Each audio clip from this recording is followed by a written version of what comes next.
Rio ഒളിമ്പിക്സിലെ ആദ്യ ദിനം ഇന്ത്യക്ക് നിരാശയുടേതായി. മെഡൽ പ്രതീക്ഷയായിരുന്ന ജീതു റായ് ഷൂട്ടിങ്ങിൽ 8ാം സ്ഥാനക്കാരനായി പുറത്തായത്. ലിയാണ്ടർ പേസ്, രോഹൻ ബൊപ്പണ്ണ സഖ്യം ആദ്യ റൗണ്ടിൽ തന്നെ തോറ്റുമടങ്ങിയത് ഇന്ത്യയുടെ നഷ്ടങ്ങളിൽപ്പെടുന്നു. മലയാളി താരം ശ്രീജേഷ് നയിക്കുന്ന ഇന്ത്യൻ ഹോക്കി ടീം അയർലൻഡിനെ തോൽപ്പിച്ചത് മാത്രമാണ് ആദ്യ ദിവസത്തിലെ ഇന്ത്യയുടെ നേട്ടങ്ങളിൽ പെടുന്നത്. വനിതകളുടെ ടേബിൾ ടെന്നീസിൽ മൗമ ദാസും മനിക ബത്രയും ആദ്യ റൗണ്ടിൽ തന്നെ തോറ്റുമടങ്ങിയത് ഇന്ത്യയുടെ നഷ്ടങ്ങളിൽപ്പെടുന്നു. ഒളിമ്പിക്സിന് ആരവം ഉയരുമ്പോൾ തന്നെ ജീതു റായ് ഷൂട്ടിംഗ് റേഞ്ചിൽ നിന്ന് ഇന്ത്യക്ക് ഒരു മെഡൽ കൊണ്ടുവരുമെന്ന് പ്രതീക്ഷിച്ചു.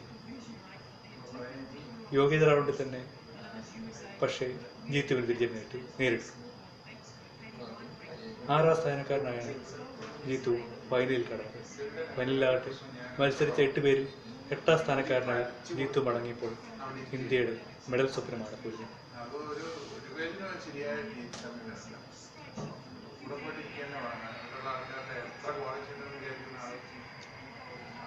പേസ് ബൊപ്പണ്ണ സഖ്യത്തിന് തോൽവി ഇന്ത്യൻ കായിക രംഗത്ത് പുതിയ പല വിവാദങ്ങൾക്കും വഴിമരുന്നിട്ടേക്കാം. പേസിനെ പങ്കാളിയായി ഒളിമ്പിക്സിൽ മത്സരിക്കാൻ താല്പര്യമില്ലെന്ന് ബൊപ്പണ്ണ ആദ്യം തന്നെ വ്യക്തമാക്കിയത്. ഇതിനിടെ ഇന്ത്യൻ ടെന്നീസ് അധികൃതർ ഇടപെട്ടാണ് പ്രശ്നങ്ങൾ പരിഹരിക്കുകയും ഇരുവരും ഒളിമ്പിക്സിൽ ടീമായി മത്സരിക്കാനിറങ്ങി.